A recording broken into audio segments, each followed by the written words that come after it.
Okay, well, thanks for inviting me today. Again, my name is Fortunato Restagno.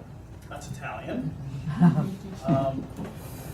My friends call me Forch. My family, immediate family, calls me Natu, Fortunato, and my wife calls me Bill. There's a story there. There's a story, yes. There's a story. Take out the garbage, Bill. So yeah, I'm the brand strategist with the Personal Coach. I've been doing brand strategy for 25 years. I've been a personal coach for 10 years. The Personal Coach is a company of coaches. They're business coaches that only focus on financial advisors across Canada.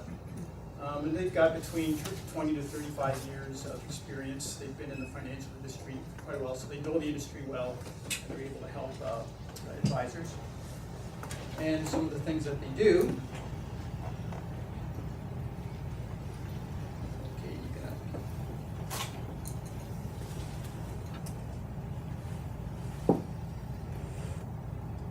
one minute here. There we go. Is they help advisors with powerful introductions, increase productivity, finding the ideal client, helping them build effective teams, and a real big one is work freedom. And what I do is help advisors with building a unique brand, and that's what we're going to talk about today. The program that we created, it's about 7 years old now, and just recently we've expanded on it, and it's called Master Point. So it's a brand strategy program for advisors. We've also been doing work with accountants as well. So there's 4 programs that we developed. So, it works within advisors' budgets and their fit and what their needs are. We'll talk about those later on. But we want to really kind of learn something today and hopefully answer some of your questions and get you guys on the right path with building a great brand. So I have a question for you guys. What do you think of the bow tie? Does it work? Yep. Yeah? Okay. It's branding. It's branding, right? Is anybody else wearing one? Yeah? No, you don't see it very often. Yeah, it was Monday. I don't know about you guys, some of the guys here, but about every 5 to 10 years, you'd say, maybe I should update my wardrobe. So I walked into a men's clothing store and they said, help me out here. And they said, what do you want? I said, I don't know, just, help. You guys are the professionals. And he went, wow, this is great, because usually they don't get that opportunity. So, but I saw some bow ties and I went, I've always wanted one of those, and I don't really see them anywhere. And so it was really weird putting it on this morning and looking in the mirror. It's like, oh, I look like an accountant. Anyway, branding, the main ingredient with branding, or the result that you want to achieve, is that it should inspire hope. Okay? And if you can inspire hope through your communications with your branding, and your client experiences that, you're going to get great referrals. That's, in a nutshell, that's what you're going to get. And this isn't really anything about manipulation. This is about what you really feel and what you want to really contribute to your clients. You want to find out what that is. So I have a question for you guys. What does branding mean to you guys? And what do you feel it should do for you? So I'd like to get some comments, what you think branding is. There's no right or wrong answer here. I just want to know what your interpretation of what branding is and what you think it would do for you. Setting yourself apart. Setting yourself apart. As distinct. As distinct. Unique. Your face. Your face. What do you mean by that? It's how you come out and introduce yourself, how you represent your company. So could I expand on that and say who you're being? Yep. Okay. And somebody else? I thought there was somebody. Unique. Unique. Okay, something unique. Yep. I think from a client point of view, something consistent, so something you expect. People go to Tim Hortons in the States because they know Tim Hortons tastes the same no matter where you go. Right, consistency. Yep. Something very memorable. It creates something that's memorable and has a very positive or good connotation with it also. Right, so memorable with a good connotation. So it's not a logo. Everybody's clear that's not just a logo. That's really good. People are getting smarter on that. We've had to, 10 years ago, I would say branding is not a logo. Now people starting to understand. What kind of companies come to mind? There was a Tim Hortons. What other companies come to mind that's like, wow, they really succeeded on their brand? Coca-Cola.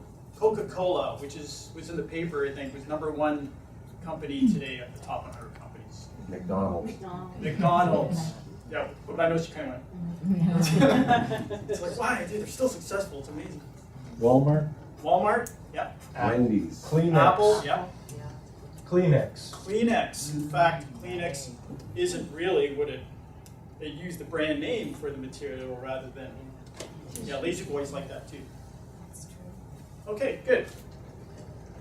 So I just want to give you a definition that I came up with on what branding is. And some of you have said this. A unique business personality. So if your business was a person, what would the attributes be? What would the characteristics be? What would the traits be? An identity of your company or firm that sets it apart from others in the same niche market. So something that you mentioned.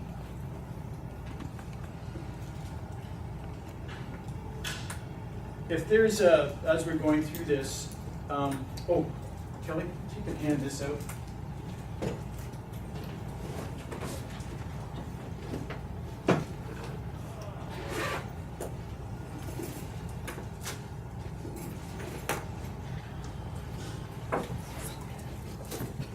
Oh, sure. These are just some idea action forms that you can write in there. And if there's a perforated sheet, if we come across a slide or some information that you're interested in, you can just write it on there and hand it back to me and I can email it to you. Okay? Because I know there's a couple slides here that you probably want.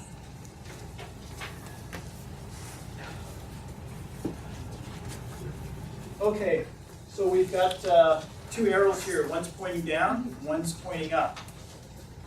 This is the typical approach of what most advisors and businesses do. They think, okay, oh, shoot, I gotta get a website. Yeah, I think I need a brochure, so I've got to find somebody to look after that, so they'll hire a company for a website, and they'll hire another company or a printer to do a brochure. And then they get it, and then they go, okay, I need to figure out how to use this. Okay, I'll give it to my existing clients, or maybe I'll take it to a trade show or something, and then they put that plan in place, and then they go do that. What I find with a lot of advisors that I meet is that I'll go into their office and they'll have a stack of these brochures sitting on a shelf collecting dust. And they go, yeah, we don't really use that anymore. What you should be doing is probably no different than what you're doing with your clients. So when you're meeting with a client, do you just give them products before you come up with a solution? Before you talk to them about their goals and objectives? We wouldn't do much business if we did that. That's right, that's right. So it's really taking the branding approach is you really want to step back, really uncover what you're all about. What is the best personality traits that are unique to you? Pull those out and bring them into a brand. And if you can do that, you're going to feel really good about what you have, about what you're communicating. You'll be able to be unique, okay, in the marketplace. And you probably attract people, ideal clients that fit probably a lot of those same values. So how do prospects make decisions? Well, if you were to dissect the brain, we'll just kind of general, we've got the rational and we've got the emotional side of the brain. Okay, 20% of emotions, business decisions with clients is 80% emotional. Okay, so we want to connect to that somehow.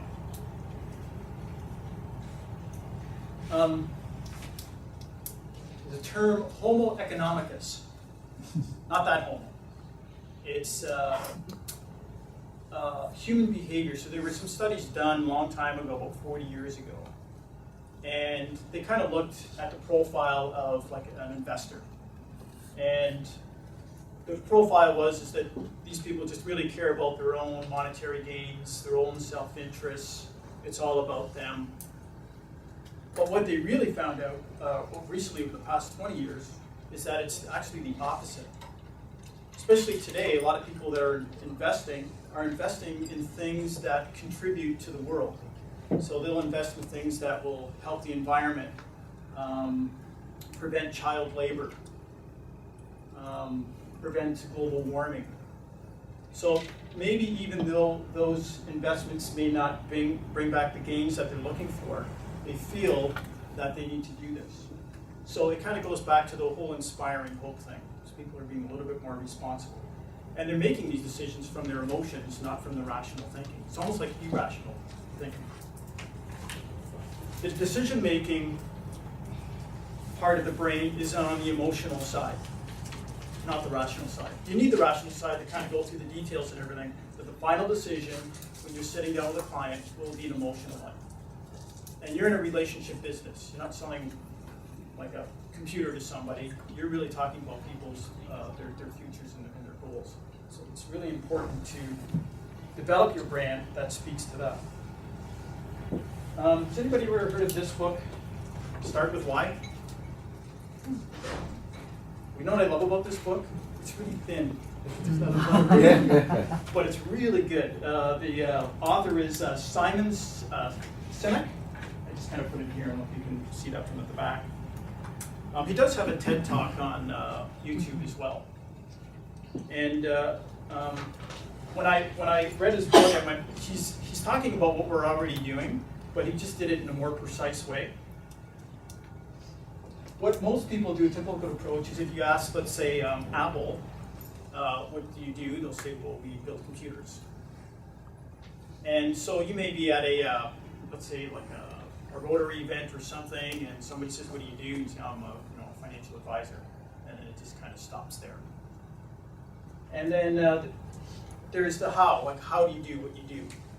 And so with Apple, it would be, well, we make beautiful looking computers that are friendly to use. You want to buy one. It stops there. Very few companies talk about the why. And it's the why. It's the why that you want to mention first. When somebody asks me, where do you work? I'll say the personal coach. And but I know it's my target market or my ideal client, which is usually an advisor that's seasoned. They've been in the business for a while. They got about 10 years experience or more. They've got a good client base, but they want to take the business even to the next level. So I would say to them, well, if you're looking for increasing your revenues and more work freedom, we can help you with that. And our slogan is confidence, focus, and freedom. And everything we do is customized. It's not workshops. We sit down with an advisor one-on-one, figure out what is it that they need specifically, and we help them with that. So with Apple, they start off with the why. That's why they're so successful. So it really started off with two guys working in their garage, and they had this idea, we want to give people a tool to take on big companies. And this day and age, even with computers, we're able to do that now. And that they think differently, that they always think differently. How do they do it? Well, they make elegant, friendly computers, easy to use. What do? Well, they make computers. And then from that, now they build a bunch of other products around that fit that same philosophy. And they continue to keep going. They're now the number 2 company in the world.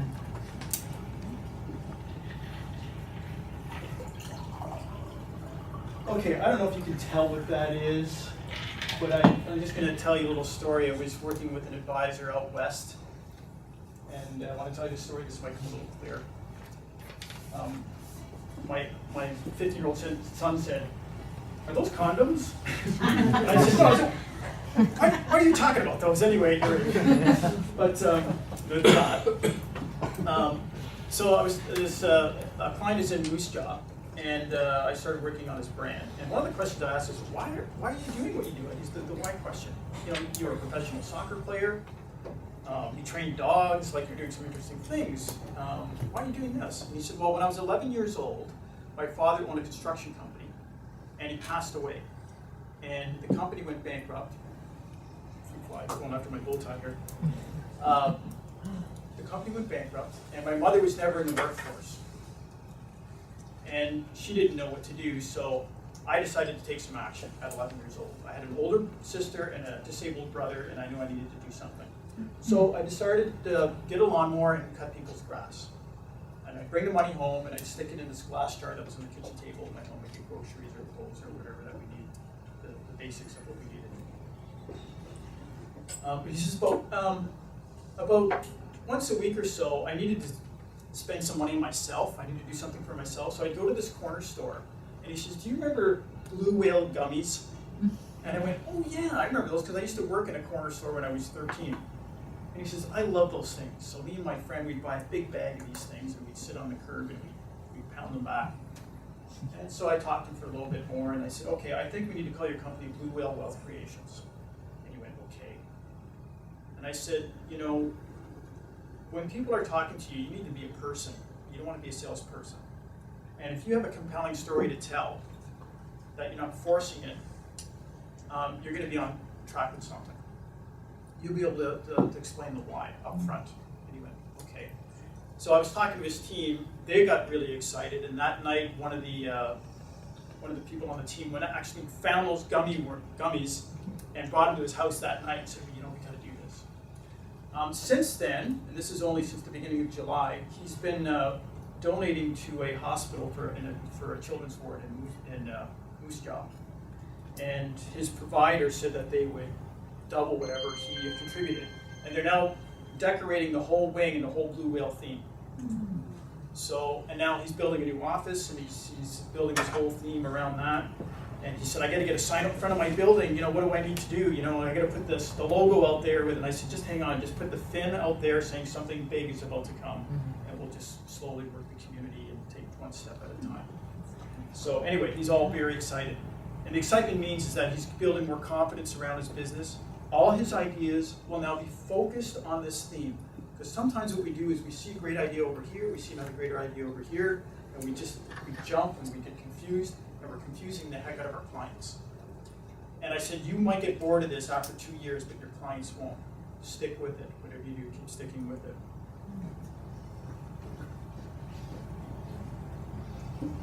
So I'm going to show you some examples of some brands that we've done for some clients, and it might give you some ideas. And these are befores and afters. So here's one. I don't know whether you can see this, but we met with this client, and he has one employee, but he goes after some pretty large companies. And this was his brochure. And he's very, very analytical. When you talk to him, he's very personal, but when he talks about business, he's very analytical. And he's got all kinds of charts and everything in here. And this photo here looks like he works at a funeral home. Like it's very dark, and it's not him. So I wanted to find out more about him. And I said, "What are some of the things that you like to do outside of work?" And he goes, "Well, my wife and I, we love to go to the Bahamas. We have a place down there. We love sea life. We love coral. We love sea turtles." He goes, "I just love sea turtles." So I came up with the name Coral Life. Coral Life is the lifeline of the ocean, like trees are above the ocean. And he helps people with tax advantage solutions. And what most people see is just what's on the surface. But what he does is he helps them go deep and discover some new ways to be more efficient around their taxes. So when it comes to taxes, this is his inspiring hope message. And this is like more conversational when I was talking to him. When it comes to taxes, business owners are pounded and lost in an endless ocean storm and can't see the opportunities below the surface. We go deep to find the solutions by helping them discover a safe and free world. So that's what he operates from. Here's another company, a life insurance gentleman out of Toronto. This was his materials. And it's basically a logo. So I said, "So Peter, what is it that you like to do?" He goes, "Oh, I'm really into mountain climbing and skiing, like getting to the top of a mountain, you know, how many days, whatever it takes. Love to go to Austria. He did Kilimanjaro a few years ago." And speaking of a passionate person, he's donated blood over 160 times, and he's actually donated a kidney to a friend. So it's like, wow, you're an amazing person. So we kept the same name, but this is his piece.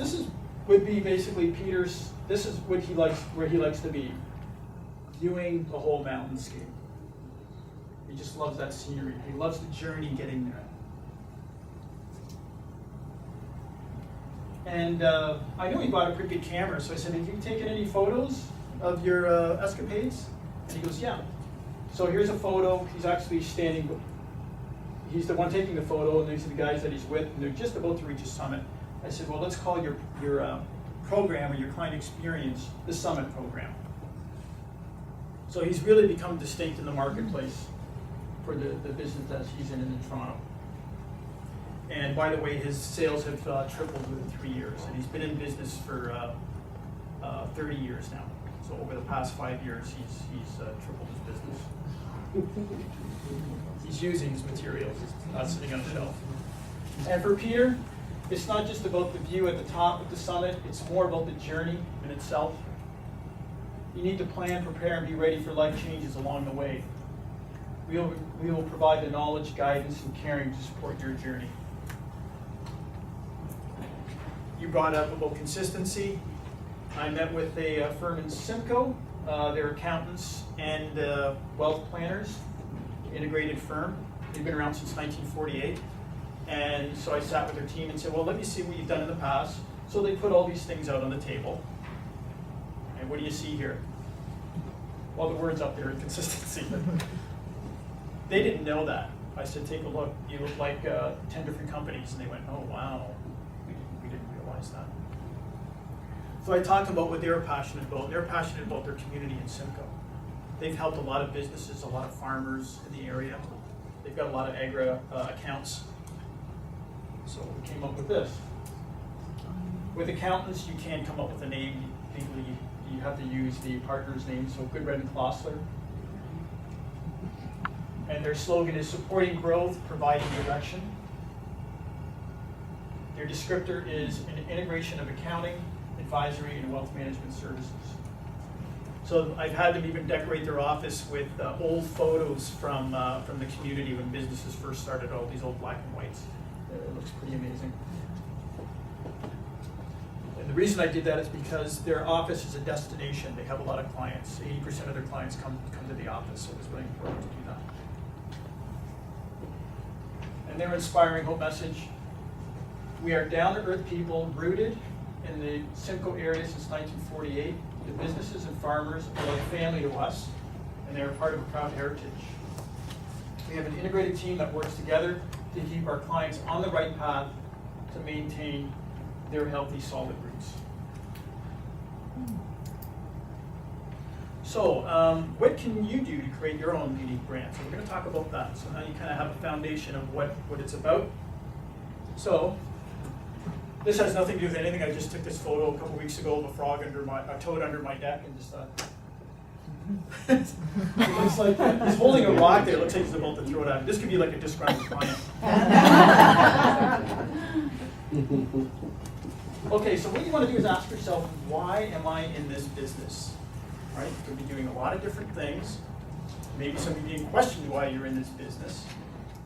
But maybe you need to dig down deep and really think about why you're in this business.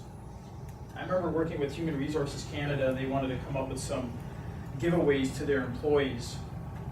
And I said, well, what's the purpose of that? I said, well, we just want to keep them happy. And I said, I kind of gather a lot of them are sitting behind computers and just kind of doing data work. And she goes, oh, yeah.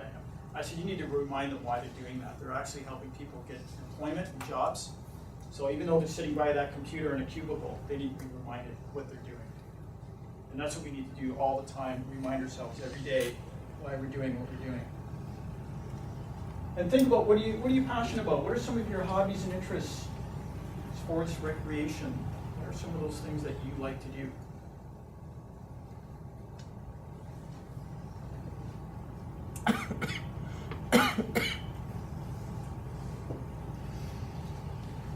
And if you were to list some words to describe your own personality, I know it's kind of hard. It's like trying to do brain surgery on yourself. Sometimes it's better to ask somebody else. But it's important to do it on yourself. And if you were to write down a bunch of words that describe your personality, what would they be? Not a sentence, but words. Is it caring, dependable, friendly, down to earth, energetic? I'll give you an example. I did some work with Arca Financial when they started out. And they hired a new receptionist that used to work for a high-tech firm. And I'm always like the brand police, so I called, and she was like, financial, blah, blah, blah, blah, blah. I was like, wow, okay. So I talked to the general manager and I said, your new receptionist, she's not wrong, but she doesn't fit with your brand, what you're all about. Have you taken her through the brand document? And they said, no, we haven't. I said, take her through the brand document today. And so they did. I called back later today, and she was on brand. So it's how you answer the phone, your voicemail, how you communicate with people, that it's always consistent. Not just your materials, but you mentioned about the face thing, who you are with people, who you're being with people. One of the things we do with the personal coach, sometimes clients may not, if you ask them what you think, what they think of you, they may feel a little awkward telling you that. They want to offend you. So we do have a service where we do interview clients. And it's we have some very specific questions that we ask to really pull out that information. We pull out those keywords. So if that's something you feel that you're interested in, we can help you with that.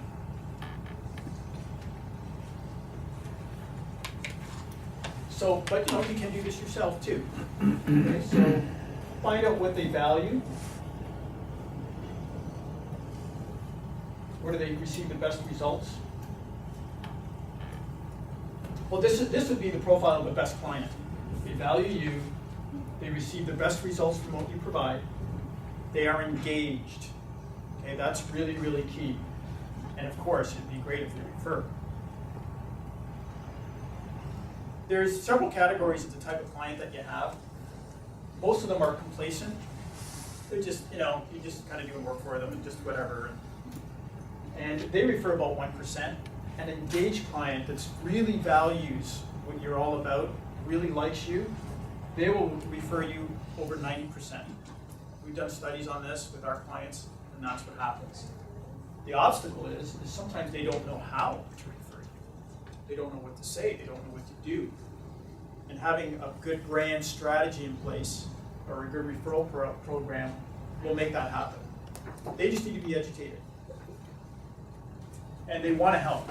They truly want to help. They want to see you succeed. So when you do all of this, analyze yourself, get feedback from your clients, then you want to start comparing your findings. So look at the key personality traits and look for some of the common words. Let's say you interviewed 6 clients. What are some of the common words that they're using? It's like, oh, that's interesting. They all say that I'm very dependable. They all say that I'm very knowledgeable. Now, everybody has to be knowledgeable, right? But if they're all saying that about you, you want to make sure that you use that word or something that refers to that in your brand communication. Maybe a slogan might come out of it or something like that. Okay? And if you can sum it up into your top 6 words, like you can have some of the other words, but your top 6, that'll really help refine who you are. And that's kind of the genesis of building your brand as well and coming with ideas. So if you kind of take some of your hobbies and look at some of these key personality traits, this is what I do. It's kind of the science of building a brand. This is what I do to build a brand. Now, some of you are kind of going, you know what?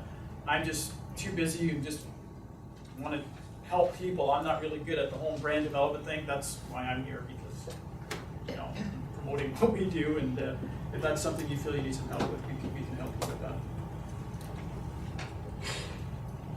So how do you use your key traits? So build your brand story. You can create an elevator speech, or sometimes called an introduction talk. You can create a mission statement. You can use those words in articles. Okay? You can use them in newsletters. You can use them in your body copy of your website. You can use them in social media, your brochures, note cards, other marketing materials. Okay? Your compelling story and personality traits should create your logo, slogan, descriptor, corporate image, fonts, and colors. That's just kind of a basic. So this needs to be created before you get into this. If you approach a graphic designer and say, I need a logo, you might be running into some trouble. This has to be created first, what we just talked about. Slogan and descriptor, those are 2 different things. Anybody know what those are? You take a shot at it? Okay. A descriptor just says what you do. Personal coach, one-on-one, customized business coaching for financial advisors. It's kind of long, nothing fancy, that's what we do. The slogan is the result or value of the descriptor. So for the personal coach, it's confidence, focus, and freedom. Okay? Rational, emotional. We work in two sides of the brain. So it's important to have both of those. Sometimes you can kind of combine them, but it's always nice to separate them. And they should be on everything. They should be on your business card. They should be on your website. Anything that you give to clients. It's kind of hard to put on a pen, but you know, it's you want to try to get them there as much as possible.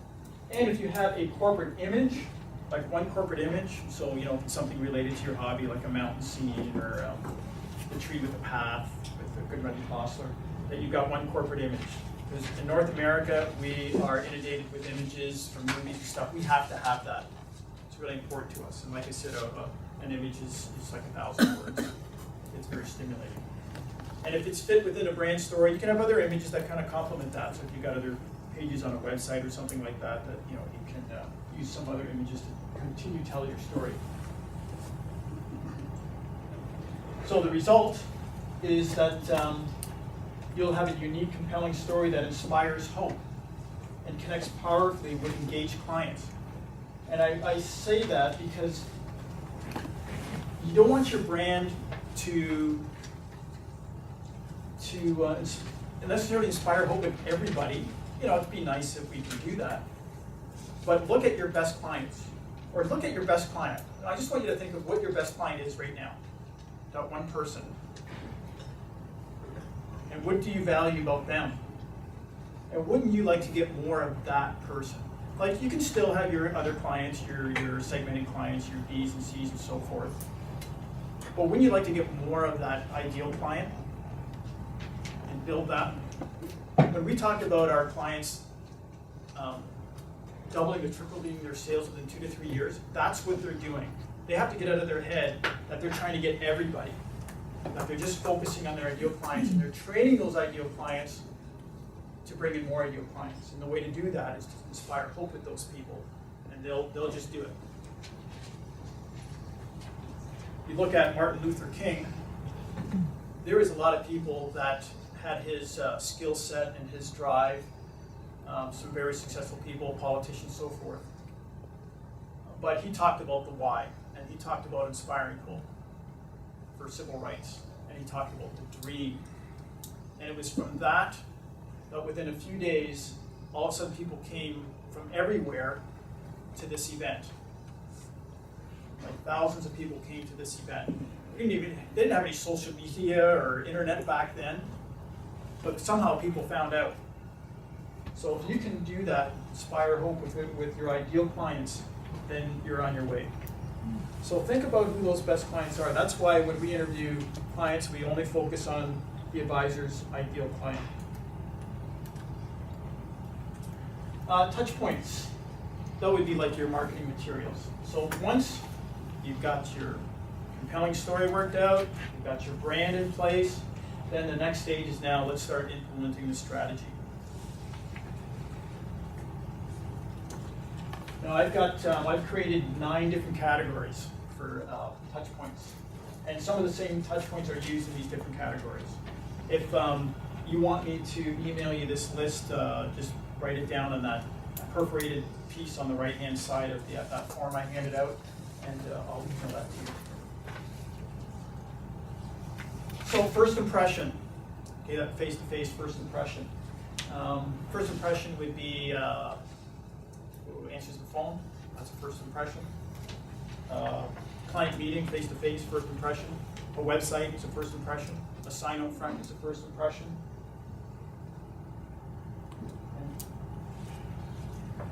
Then there's processes for acquiring new clients, touch points. It could be a referral brochure that you give to your existing engaged clients to hand to somebody else. Attraction marketing, we're not big on this, but we have some clients that are very good at it.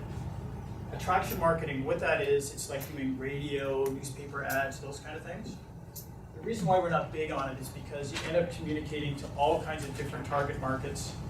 You're getting people calling you that may not be a fit for you, and then it's a long sales process to bring them on board. Okay? Where referrals really work the best, and I think everybody knows that referrals work the best. But we have some clients that they've got people in place on their team that read through all these people and work it out. Materials for your target audience, so you're speaking, you've got materials that speak directly to them on what their lifestyle is like. Converting prospects to clients, so that process. Client services, so once they're on board, what are the things that you are going to give them to provide value? Client relationship and loyalty, what are the things that you need to do to keep them loyal? You know, like birthday cards, those kind of things, or if there's a particular event happening in their life that you're complimenting them on that. Education, like newsletters, articles, those kind of things. Operations, so within the office, any kind of documents or reports that your brand is included on that. Community and charity.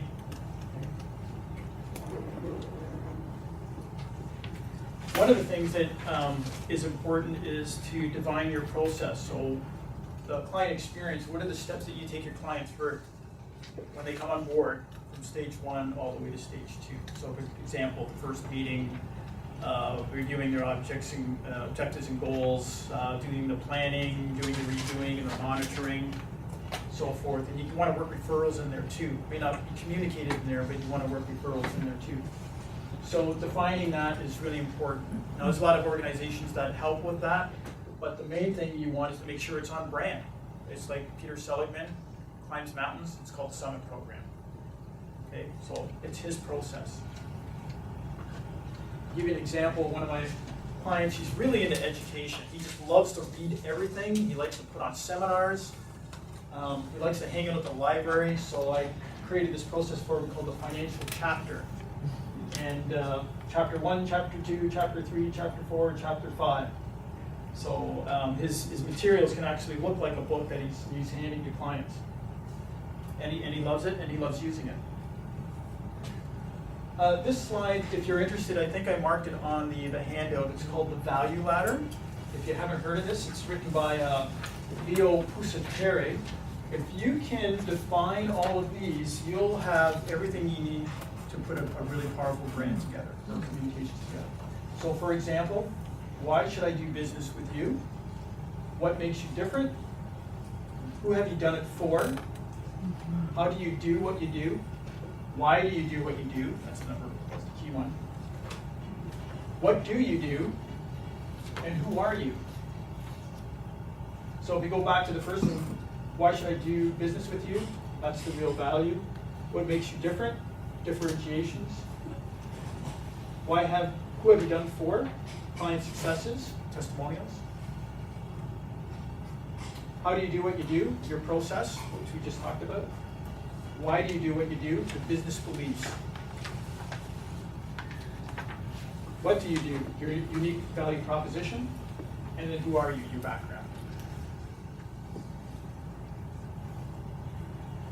The 4 programs that we have within MasterPoint, and as I mentioned, we just developed these over the past year. We've got the solo program, the chamber program, symphony, and the co-branding. It's all based on music, classical music. The solo program is for advisors that are just kind of starting out the business, 5 years or so. They need something to get going. They need a brand to get them going. So that's a really good program for that. The chamber program is for the more seasoned advisor. There's more things that we cover, we dig deeper. This is where we really develop a brand theme, that whole brand compelling story. We really get involved in that.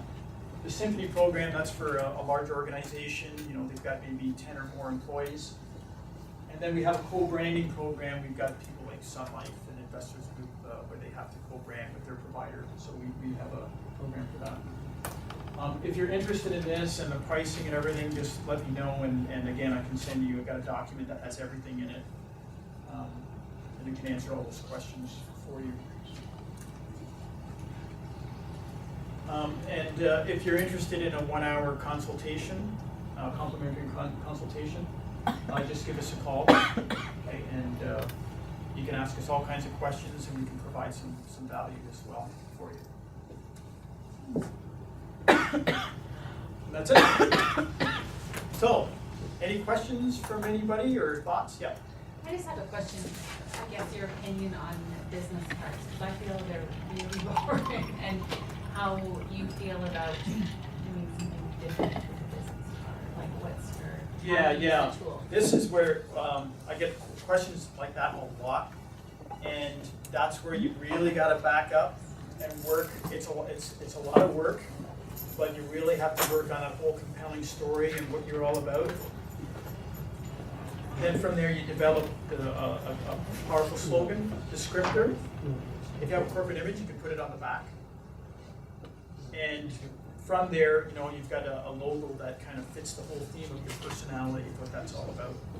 But when they look at the card, I've seen some amazing looking business cards, like, wow, that's amazing. What do you do? I don't know what you do. But your slogan and descriptor will tell them what you do. And if you're giving it to somebody, you will be able to elaborate on it, and they might even ask some questions about it. So, does that answer your question? Kind of, like I'm just wondering, do you feel less is more or more is more? Like letting people know what you do on the card, like a front and a back kind of thing. Yeah. I guess it's just a, I think the most important thing you want to do is let them know what you do, but also create a lot of curiosity. yeah, Because if you give them too much, they're not going to ask any questions. But you need to put something interesting on there that's gonna, And the card has to, like I've seen some business cards, like advisors that are really good at what they do, but when their business card looks like they just started like a week ago in the business. So it's got to really reflect your competency level as well, where you're at. You know, you're gonna have a real high-end looking business card that might not do you well, right? Because it's into your target market, right, and your competency level. So you need something that fits your personality.